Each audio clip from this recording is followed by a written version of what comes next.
Alrighty, so I have Gino out here. Where is he at? Gino out here. I have Cash and Cam on that side of the yard. And Ollie's still in the kennel run. I got him out before, worked him around the yard, put him back in the kennel run. He's still showing his teeth at me. He's still uncomfortable, so I'm going to bring you guys along for the ride. And again, this is the state of his mind. Even when he's at home, just understand, inside his body, it's always like this. He just feels more confident because you guys are around, but he's in fear all the time. He's in constant state of stress for whatever reason. It's just his programming probably, but he's got to understand that he doesn't have to feel that way. He can learn to trust. And Gino's over there playing with the ball, so he's watching him, but you can see. I'm just going to come over on this side, and now I'm going to kneel down next to him. You guys go watch. He's already growling. Hey, bud. Hey. No. No. No. No. No. No. No. No. No. No.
No. No.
But it helps you guys understand that if this is how his state of mind is on the inside, why it would be so easy for him to get into scuffles with the other dog.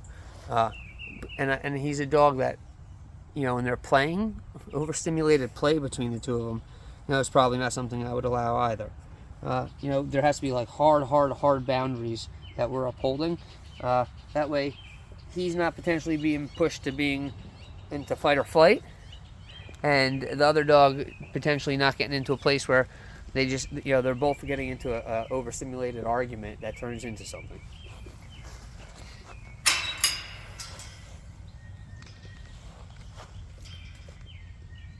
Come on, bud. Come on, Ollie. Come on. Go. So you see how afraid he is? His body's twitching. He would run if he could, but he can't run. He can't run because he's in the kennel run. So his only option is to act like a jerk. Because I've taken away flight. Now there's fight and freeze. Come on, Ollie. Come on. Can you see his body? The entire thing is quivering. Again, it's fear and unsureness how to handle the situation.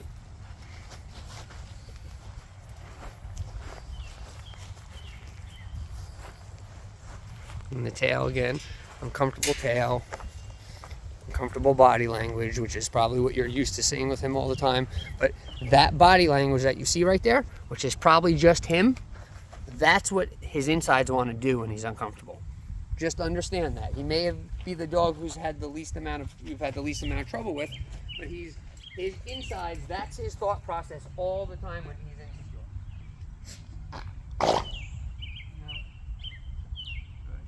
And I'm going to allow Gino to just shadow us, because if he gets out of line, I'm going to let him get his ass whooped. By me, but Gino, I will, if he tries to attack me and for some reason not able to handle it, I'll allow the dogs to also help me.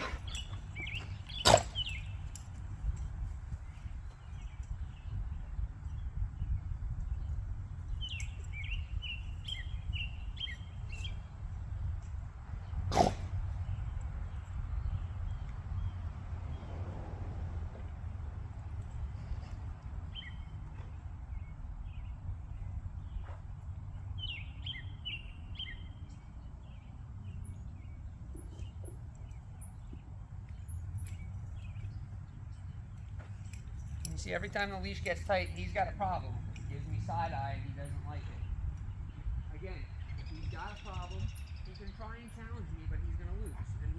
And he's going to learn that very quickly. Whatever that has to look like, and as long as that has to look, he will learn that it will never, ever, ever get him his way here.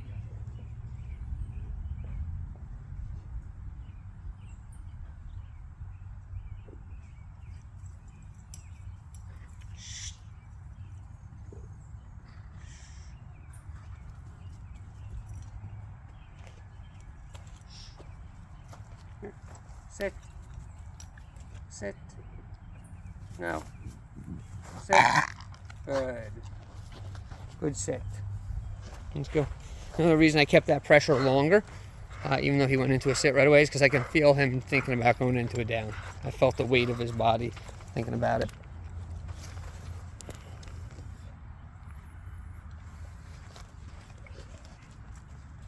Again, be aware of his body language. Pin back ears, that fucked up looking tail tucked or hooked and going down, and the way he's breathing and the way his body's tense like that, that's a I'm going to potentially F you off mindset, or run away if I can. But if he can't run away, he's going to bite.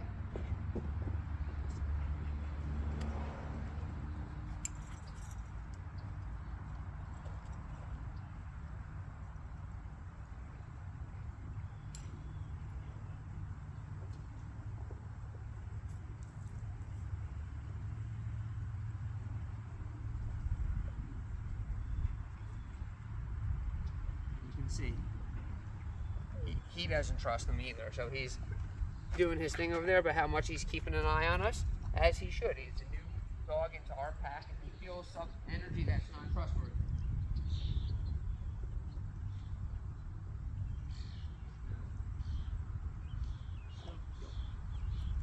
Good boy.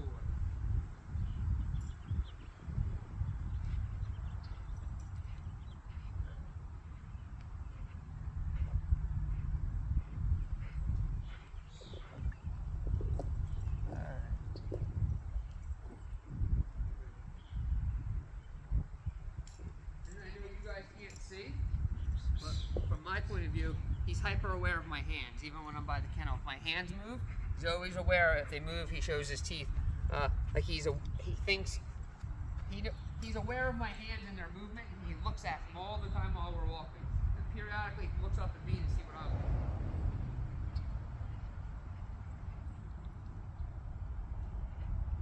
Good boy. Sit. Good. Good sit.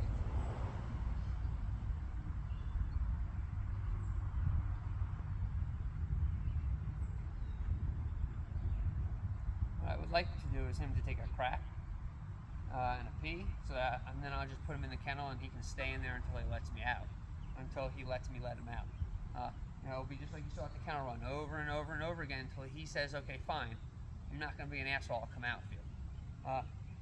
That will be the routine of things until he learns to let his guard down and stop being dangerous in that sense. I can only give him so much, and when he gives me that, I'll give him more. And it's again, we're building No, sit. Sit. Good sit. We're building a relationship of respect and boundaries and trust. Not of, I do what I want when I want, and if I don't want to do it, I get to act afraid or act like an asshole. That's not a relationship. That's narcissism. So he just needs to understand that he's playing a part in a bigger picture, and he has to give us some things in return. Go.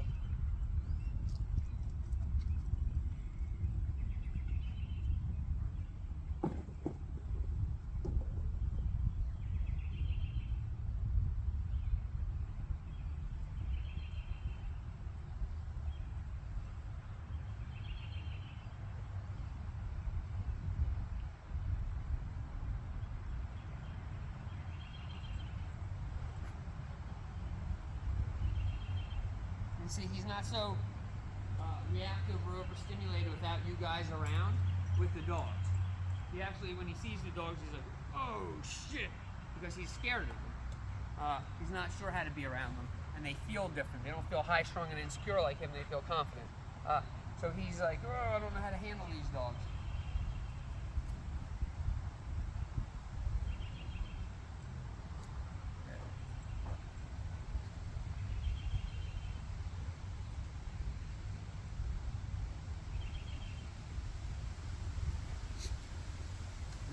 Do is I'm going to go inside with you guys. Actually, I'm not. I'm going to load him in and out of the kennel run a few more times, different kennel runs. If I can get him in and out of the door of the kennel runs without much, him fighting back, then I will go to attempt to do it in the kennel in the building, because I'm going to have to do a session or two of it. He's going to want to not go in there, and he's going to potentially think about biting me when I do that. So I just want to make sure he's prepared, you know? Look, he's already having that panic attack. Because it's like, oh boy, this is a different spot. And load up. So here we go. This will be the first fight.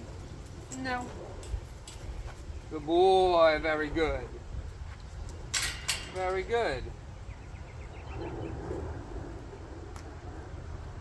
Great job. Good. Wait. Wait. Great job. Good. Ollie. Load up. Good boy. Wait. Good boy.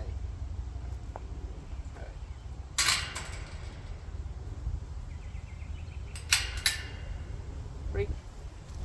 Great job, Ollie. Ollie. Load up. Load up. Good boy. Again, continuously do this until I don't see him think about not doing it.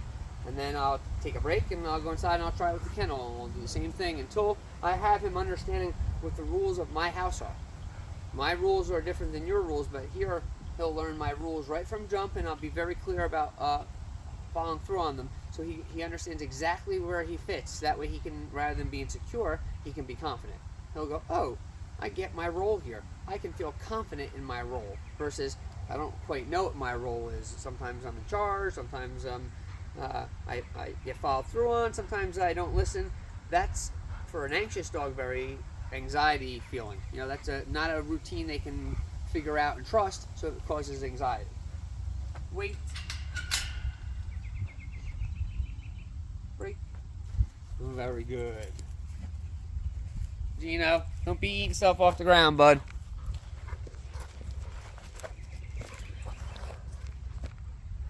I'm going to try and get out of the sun. Maybe I can get a better angle here. There we go. Yeah. Ollie. Ollie. Load up. No. Load up. Good boy, bud. Very good job. Good. Great job, Ollie. Good boy. Very good. Wait. No. Good. See how hyper aware of my hands he is? Good. Break.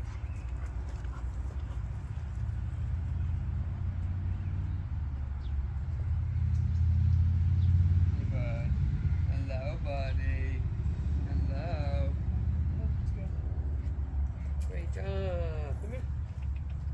He put himself right up against me, like leaned on me, but it was very weird body language there. Good boy, sit. Good. So he doesn't want to go in there, so he's already having to, you can see him, oh, you guys can't see him. He doesn't want to go back in there, so he's already preparing himself. You can see he's putting himself in positions and being weird. Good. Sit. Sit. Good. Very good, bud.